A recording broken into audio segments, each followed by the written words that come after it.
What is good, my people, my peeps? So, yesterday I wanted to share my interview well, actually, it wasn't an interview.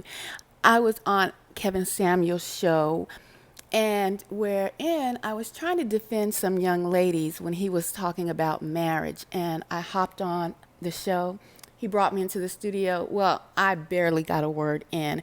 He switched the topic, saying he wasn't talking about marriage, that he was talking about love and well, I'll be able to let you guys listen in on it for yourselves, and you can tell me what you think. Did you think I got a word in edgewise? I just let him talk, giggled, and got off his live because I seen that he was a narcissist and he was not about to let no one in on his show that had an opinion. And I brought up the Bible. He didn't like that either. But before we get into the interview, I've been telling you all about these agents on the streets. The main agent, Kevin Samuels. Yes, indeed. I told you this back in 2021 when I first found out. Check out this cute, and I think it's funny, little skit before we get into the interview. And much love. Hey, what's up, sis?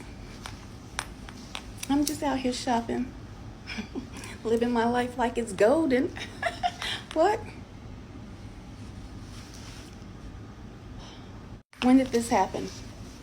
Why didn't you send the signal? He's back at it. And it's leaking into the mid. What? We're almost there. We must hold an emergency conference. Our deliverance is nigh. Set it up. Hello? Yes, sir. I've already called the meeting. Everybody's on their way. It's clear. It's understood. I'm sure the men will get this under control, sir. Yes. Ladies and gentlemen, there has been a breach. We have an agent out here that is attempting to divert our ascension. The agent that is in question is here in this room. Visualize them. We cannot allow the men that have hatred towards the black woman lead the black man down a dark path. We will be receiving a message, a call, reminding us of the curses that we have gone through, both man and woman. It is time to get it together. You see the signs. His eyes shall be evil toward his brother, and toward the wife of his bosom, and toward the remnant of his children which he shall leave, so that he will not give to any of them of the flesh of his children whom he shall eat, because he hath nothing left him in the siege, and in the straitness, wherewith thine enemies shall distress thee in all thy gates. The tender and delicate woman among you, which would not adventure to set the sole of her foot upon the ground for delicateness and tenderness, her eye shall be evil toward the husband of her bosom, and toward her son, and toward her daughter, and toward her young one that cometh out from between her feet. It is time to build up, acknowledge, and inform. We cannot let these agents take over and destroy what we are building. Setting the mindset of the black woman back. This message was sent out to you and is of dire importance. We must rebuild the mindset of the black woman and man, not destroy. We need more. If shallow keeps you where you need to be, if shallow gets you the outcomes you need, keeps you healthy, keeps your blood pressure, diabetes, and all that low, keeps your relational opportunities high, then call me shallow. Call me all that. I'll take it. coming up here with a hat down. I thought it was Lizzo at first. What the fuck was I'm thinking? I'm like, who is this? Ooh, help me. Help you, help me, shit. I tried. She kept pushing. I'm like, oh, we gonna do this? So I was all right. They need a little help. So the young lady was saying love is involved, and you were saying love has nothing to do with it. Go ahead, Tina Turner. Love has nothing to do with it, but love does have something to do with it, because I've been watching you, Kevin, and you throw a little bit of your Bible background into the conversation. What's the okay, before we do this, what is the disagreement? Huh? What's the disagreement? The disagreement is you saying that love has nothing to do with it, because you Not initially it doesn't.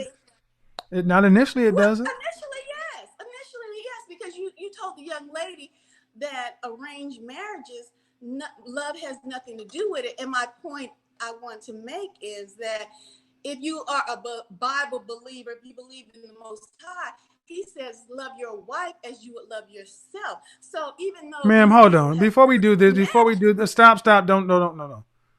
Oh, is it, no. Love your wife. That means she has to already be your wife. Is that eros, philos, agape? Which one is he talking? What? And she's talking about eros. Okay. Well, hey, it wasn't clarified. It was. But I know. Do you think a 24-year-old woman knows the difference? She was promoted romantic love, feelings, not unconditional. Okay. So as the elder and the man who knows what he's talking about, I understood. Okay, and as the godmother, I understood too. So I understood. Well, no. If you did, then if you did, you would understand that she was talking about romantic love matters up front, and that is fleeting as the wind. Well, loving your wife as Christ loved the church does not mean I would die for you. You need agape for that. Well, okay, that is agape love, but okay, what is the okay, ma'am? I want to debate the Bible. Okay, what is the other debate? Because I'm teaching this, not love. Okay, then yes, what would? Okay, then what about love? She wasn't talking about agape. Okay, well then that's it. All right. I thought she talking about agape. No, she wasn't. No, she wasn't talking. She wasn't talking about agape. She really wasn't talking about anything other than Harlequin romance, romantic ideals of love. That's what this has been marketed to in the Western culture. That's what's been promoted. Right. Not duty, not anything else other than that, and certainly not agape. Did that person sound like she was talking about unconditional anything? Well, I don't know if she was able to get her point across. So then she got cut off. I thought you were going to bring. Ma'am, we had 15. No, that was enough time. He was on for almost 12 minutes. True. All right. Y'all let people babble and get okay. I don't let folks babble. Especially when you can put at 24. At 24. Well, yeah, that's part of the problem. We let 24 young ladies to get on. Ask for young ladies to get on, but not to argue or debate back. She actually acted like go back and watch her segment. Okay, I will do that. All right. I thought that the young ladies can get on, but it's not the point that she got on. The point that she got on is that she knew what the hell she was talking about and gonna teach me. See, we get into this thing about the church and all this other kind of stuff, and I'm very careful about how women come in trying to bring the gospel in. I do not like. I'll tell you, I've seen the Bible be used as a weapon so many times in the Bible Belt. And gets real slick and loose. And we're going to talk about Christianity. Men would love to go